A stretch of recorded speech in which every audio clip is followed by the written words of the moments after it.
예수님께서 해년마다 6월절에 되면 예루살렘으로 올라가서 6월절을 지켰습니다. 그러나 이번에는 공생의 마지막 6월절로서 예루살렘에 올라가면 인류의 죄를 대속하기 위하여 십자가를 져야 됩니다. 그래서 성전 안에 들어갔더니 뜰에서 장사하는 사람들이 있었어요. 그들을 예수님이 다 쫓아냈죠. 노건으로 그 염소와 양들을 쫓아냈고 비둘기 파는 의자를 주님이 던져버렸고, 그 다음에 성전에 들어올 때는 율법에 이제 반세기를 내고 들어옵니다. 그래서 돈을 바꾸어 주는 그 상을 주님이 엎어버리면서 내 아버지 집은 만민이 기도하는 집인데 너희는 강도의 소굴로 만들었도다 하면서 주님이 막 어부를 내면서 종교 지도자들을 책망을 했습니다. 잘하는데 그러지는 않았을 것이고, 주님이 보실 때는 잘못하고 있어요. 하나님의 뜻과 이제 맞지 않고, 예행적으로는 맞는데 중심에 믿음이 없단 말이죠. 그래서 주님이 그들을 막 책망을 하죠. 이것은 아무나 할 수 있는 일이 아니거든요. 구약에 보면은 제사장이나 왕이 잘못했을 때 선지자가 하나님으로부터 보냄을 받고 와가지고 그들을 막 책망을 하는데 면전에 바로 책망을 해버리거든요. 세례 요한도 헬롯을 자기 동생의 아내를 취하는 것을 바로 면전에서 책망을 해버리지 않습니까? 그 유월절에 올라온 백성들은 예수님이 그런 모습을 보고 예수님을 그들은 선지자로 봤단 말이죠. 마태복음 16장에 보면 예수님이 제자들에게 사람들이 나를 누구라 하느냐 했더니 예레미야라고 합니다. 또 엘리야라고 합니다. 선지자 중에 한 사람이라고 합니다. 일반 백성들은 예수님을 선지자로 봤단 말이죠. 그러니까 하나님이 선지자로서 지도자들이 성전에서 잘못하는 그 부분을 책망을 하는 것으로 이렇게 그들은 알고 있었어요. 그러나 이 당국자들은 예수님을 하나님의 선지자로 안 봤습니다. 그리고 능력이 나타나고 귀신을 쫓아내고 하는 이것은 귀신의 왕 바알세부를 힘입어서 이런 능력을 행하고 귀신을 쫓아낸다. 그들은 그렇게 주님을 취급을 해버렸단 말이죠. 그런데 이 6월절날 이제 주님이 올라와서 그 명절이기 때문에 이스라엘 백성들이 다 모여들었단 말이죠. 그런데 그 많은 무리 중에서 예수님이 당국자들을 책망을 해버렸으니까 얼마나 자존심이 상하고 예수가 믿겠어요. 또 한편으로는 예수님이 만약에 성전에서 하나님 보시기에 옳지 않는 짓을 했다면 천부를 받아야 될 거 아닙니까? 천부를 받아서 막 바로 죽든지 그래야 되는데 그렇게 책망을 하고 그래도 막 능력이 나타나고 병을 고치고 막 그 유월절 이제 백성들이 올라왔을 때 그렇게 가르쳤단 말이죠. 그러니까 이 지도자들도 혼돈이 온 거예요. 과연 하나님의 선지자인가 아닌가? 과연 메시아인가? 맞는가? 틀리는가? 혼돈이 왔단 말이죠. 그래서 그 다음날 다시 예수님이 성전에 들어가서 백성들을 가르치는데 대제사장과 이 장로들이 예수님을 찾아왔어요. 이제 이렇게 이야기했죠. 23절에 제가 한번 읽어보겠습니다. 예수께서 성전에 들어가 가르치실 새 대제사장들과 백성의 장로들이 나와 이르되 내가 무슨 권위로 이런 일을 하느냐? 또 누가 이 권위를 주었느냐? 그랬더니 예수님께서 그러면 나도 너희에게 한 가지를 묻겠다. 세례 요한이 하늘로부터 왔느냐? 사람으로부터 왔느냐? 대제사장과 장로들이 가만히 생각해 보니까 하늘로서 왔느니라 하면 어찌 너희는 세례 요한을 믿지 아니하였느냐? 왜 그의 말을 듣지 않느냐? 이렇게 할 것이단 말이죠. 그러니까 하늘로부터 왔다 이렇게 말을 할 수가 없는 거죠. 세례 요한은 예수님을 증거하기 위하여 마지막 선지자로 오신 분이거든요. 그래서 예수님을 이스라엘 백성 앞에 증거하고 드러내고 나타내는 그 사명을 가지고 온 겁니다. 일반 백성들은 주님이 와도 그 주님을 알아볼 수가 없습니다. 반드시 예수님도 선지자의 증거를 받고 세상에 등장하게 되어 있습니다. 그리고 백성들도 선지자의 증거를 받고 예수를 알아보게 된단 말이죠. 그 선지자의 사명을 가지고 오신 자가 세례 요한입니다. 옛날에 왕이 행차를 하면 소리꾼이 앞서가면서 왕의 행차시다, 물러거라, 물러거라 이렇게 소리를 합니다. 그러면 길가에 있는 일반 평민들이 다 뒷걸음질 해가지고 양쪽으로 싹 이렇게 물러나서 엎드린단 말이죠. 주님이 이제 그 예언대로 이 땅에 이제 조림을 해서 공생애가 이제 시작이 들어간단 말이에요. 그 6개월 앞서 세례 요한이 계속 예수님에 대하여 계속 말씀을 했거든요. 회개하라, 천국이 가까이 왔느니라. 나는 쇠하여야 되겠고 그분은 흥하여야 하리라. 내 뒤에 오시는 분은 얼마나 크신지 나는 그분의 신발끈도 맬 수도 없고 풀어줄 수도 없는 그런 존재다. 그러므로 그분을 맞이할 수 있는 마음의 준비를 하라 하면서 세례 요한이 요단강에서 강야에서 들에서 예쳤단 말이에요. 곧 천국이 온다. 곧 구원자가 온다. 곧 우리에게 생명 주실 그 주님이 오신다. 요한은 메시아가 왔다는 걸 아는 거예요. 그런데 누가 메시아인 걸 모르는 거예요. 그래서 요단강에서 계속 세례를 주는 것은 그 메시아를 세상에 드러내기 위함이었거든요. 하나님께서 요한을 보내면서 내가 세례를 줄 때 성령이 그 이에 임하는 그가 하나님의 아들이라고 증거하라고 하나님이 세례 요한에게 그 말씀을 주셨단 말이죠. 그러니까 아침만 되면 요단강에 가서 회개하라 천국에 왔다. 회개하라 천국에 왔다 하면서 세례를 주는 거단 말이에요. 근데 어느 날 예수님이 와서 세례를 받고 딱 올라오는데 성령이 임한단 말이에요. 요한이 예수님이 걸어가는 걸 보고 보라 세상지를 지고 가는 하나님의 어린 양이로다. 요한이 이 세상에 예수를 증거하고 드러내고 나타냈단 말이에요. 그럼 요한의 사명이 뭐냐? 예수를 증거하는 거예요. 예수님은 유다 베들레헴에 오신다.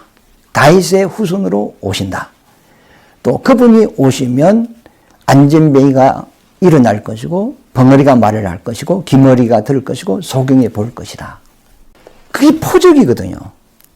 우리가 죄로 인하여 눈 멀고 죄로 인하여 귀가 다치고 죄로 인하여 벙어리가 가지고 죄로 인하여 안전뱅이가 되었단 말이죠.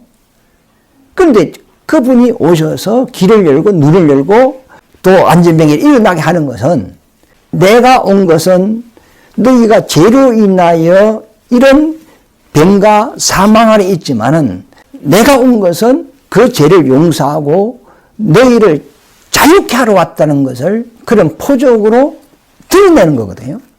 그래서 선지자들이 예수님이 와서 어떠한 일을 할 것을 미리 예언을 다 했단 말이죠. 그래서 모든 성경은 내게 대해 이야기한 것이다. 요한복음 5장 39절에 그렇게 말씀을 하고 있습니다. 또 사람으로부터 요한이 왔다 이렇게 하면 백성들은 요한을 선지자로 여긴단 말이에요. 그래서 백성들이 무섭다. 왜? 돌로 쳐 죽일까 봐 무섭다 그랬거든요. 그러니까 우리 모르겠다. 그러니까 나도 너희에게 내가 무슨 권위로 이런 일을 하는지 말할 수가 없다. 주님이 그런 말씀을 하시죠. 그러면서 예수님이 또 그들에게 또 묻습니다. 예수께서 대답하시되 나도 한 말을 너희에게 물으리니 너희가 대답하면 나도 무슨 권위로 이런 일을 하는지 이르리라. 요한의 세례가 어디로부터 왔느냐? 하늘로부터냐? 사람으로부터냐? 그들이 서로 의논하여 이르되 만일 하늘로부터라 하면 어찌하여 그를 믿지 아니하였느냐 할 것이요 만일 사람으로부터라 하면 모든 사람이 요한을 선지자로 여기니 백성이 무섭다 하여 예수께 대답하여 이르되 우리가 알지 못하노라 하니 예수께서 이르시되 나도 무슨 근유로 이런 일을 하는지 너희에게 이르지 아니하리라.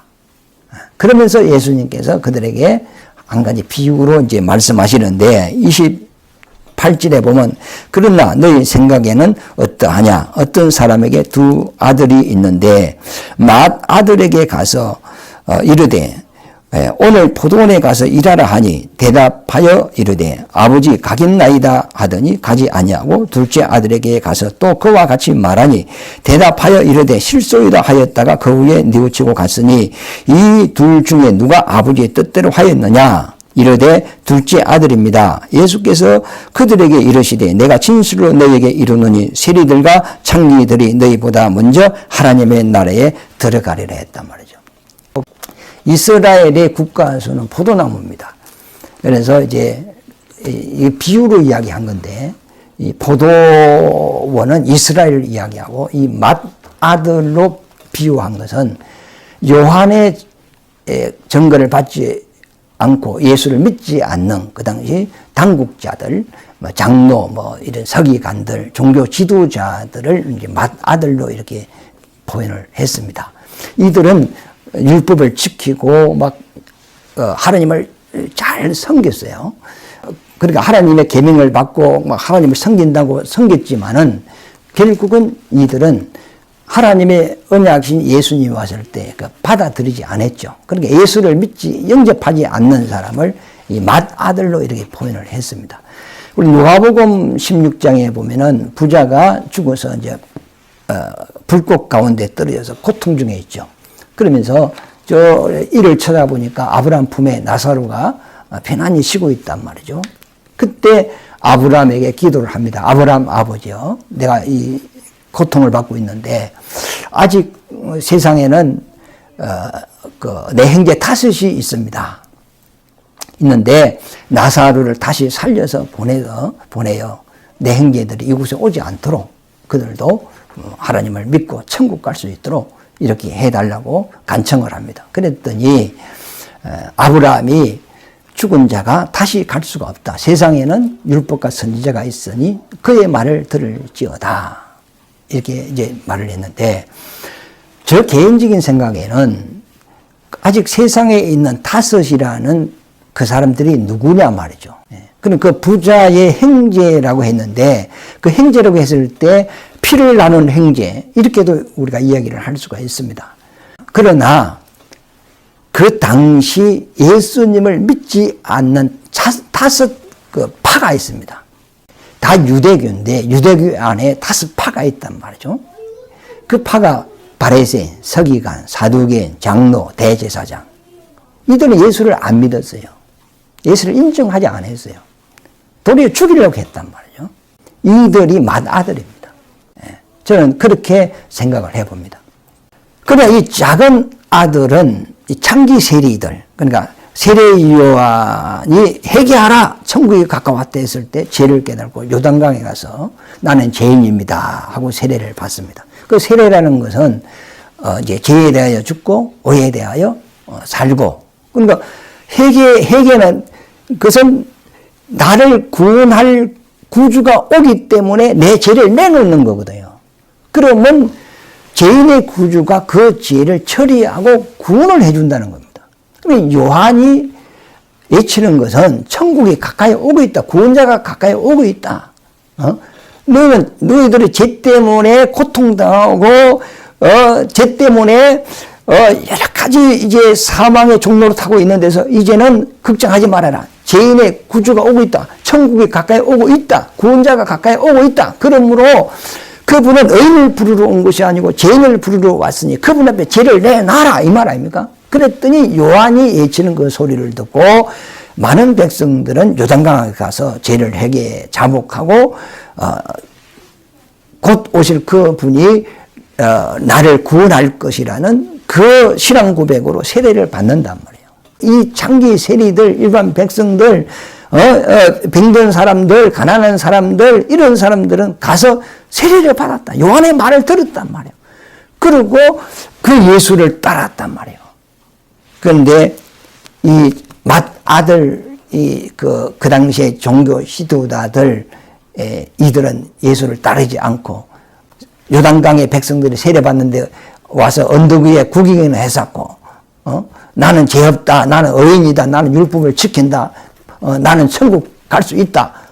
이런 잘못된 생각을 가지고 있단 말이죠. 그러니까 세례 요한이 언덕에 있는 바리새인 서기관들을 보고 이 독사의 새끼들아, 회개하라. 회개하지 아니하면 도끼가 나무 뿌리에, 이제 이미 도끼 뿌리에 놓였으니 곧 회개하지 않으면 쳐버린다. 심판을 한다 이 말이죠. 당시에 당국자들, 권위 있는 사람들, 어떤 종교 지도자들, 대단한 근세가 있는 이 사람들 예수를 안 믿은 그것을 그 맏아들로 이렇게 비유를 해가지고 이야기하는 거예요. 그러니까 맏아들은 예, 포도원에 가겠습니다 해놓고 안 갔단 말이에요. 그러나 이 둘째 아들은 싫습니다 하고 뉘우치고 갔단 말이에요. 누가 아버지의 뜻대로 하였느냐? 둘째 아들입니다. 너 말이 맞다.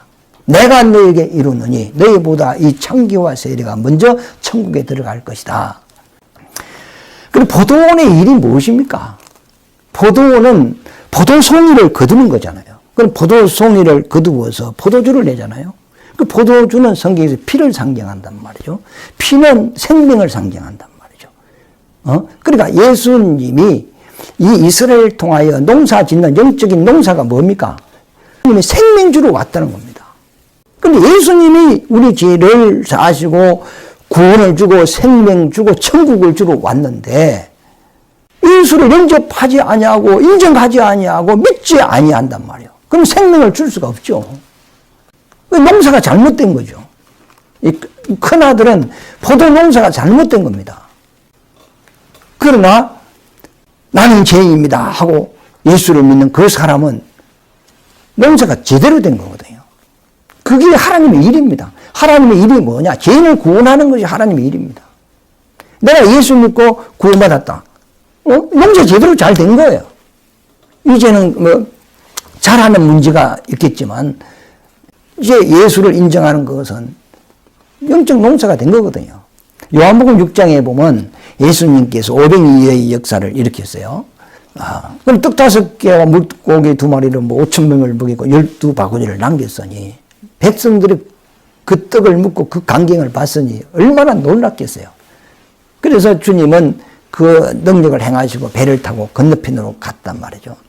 그런데 다음날 되니까 사람들이 배를 타고 다시 예수님을 찾아왔어요. 그때 예수님이 무리를 보고 하시는 말씀이 너희가 나를 찾아온 것은 포적을 본 까닭이 아니다. 빵을 먹고 배부른 까닭에 나를 찾아왔다 그랬어요. 예수님이 오병이어의 역사를 일으키는 것은 포적이거든요. 생명 주시는 구원자라는 것을 나타내는 포적입니다. 그 오병이어의 역사를 제대로 그들이 이해했다면 예수가 누군가를 알아야 됩니다. 그런데 일반 백성들은 그에 관심이 없어요. 먹는 떡에 관심이 있는 거예요. 그래서 예수께서 그들에게 너희는 썩어질 떡을 위하여 일하지 말고 썩지 아니하고 영생에 이르는 것을 위하여 일을 하라 그럽니다. 내가 이 양식을 너에게 주리라 그러죠. 그랬더니 백성들이 묻습니다. 그러면 우리가 어떻게 하는 것이 하나님의 일을 하는 겁니까? 예수님께서 하시는 말씀이 하나님께서 보내신 자를 믿는 것이 하나님의 일이니라 그랬어요. 그러니까 지금 목사가 설교를 하는 것도 믿음 없는 사람을 예수에 대한 믿음을 갖고 예수를 믿게 하는 것이 지금 목사하는 일이에요. 어떻게 하면 복을 받고 건강하고 세상에 출세하고 세상에 잘 나갈까? 그것도 필요하지만 소망 없는 자에게, 하나님을 모르는 자에게, 천국이 없는 자에게 예수 믿고 천국 가게 하고 하나님의 자녀 되게 하고 사망에 있는 사람에게 하나님의 예수 믿고 생명을 가지게 하고 이것이 하나님의 일입니다. 지금 제가 하나님의 일을 하고 있는 겁니다.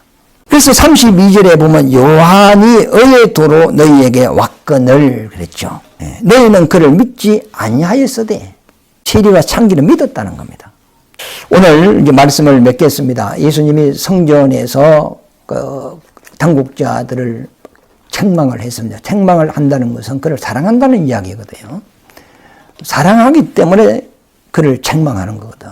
남의 자식은 책망하지 않습니까? 내가 사랑하는 내 새끼니까 바른 길로 또 넘어진 것 또 세워주려고 하고 잘되게 하려고 책망을 하고 못된 것은 못하게 하고 이렇게 막 훈계를 하고 하는 거죠. 나무 자식은 책망하지 않습니다. 그만 칭찬만 하고 못생기도 잘생겼네 하면서 좋은 부분만 보고 그것만 칭찬하지 나쁜 부분은 이야기 안 하거든요.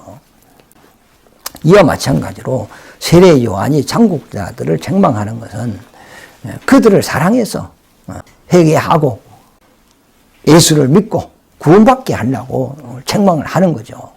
바울은 그런 이야기를 했어요.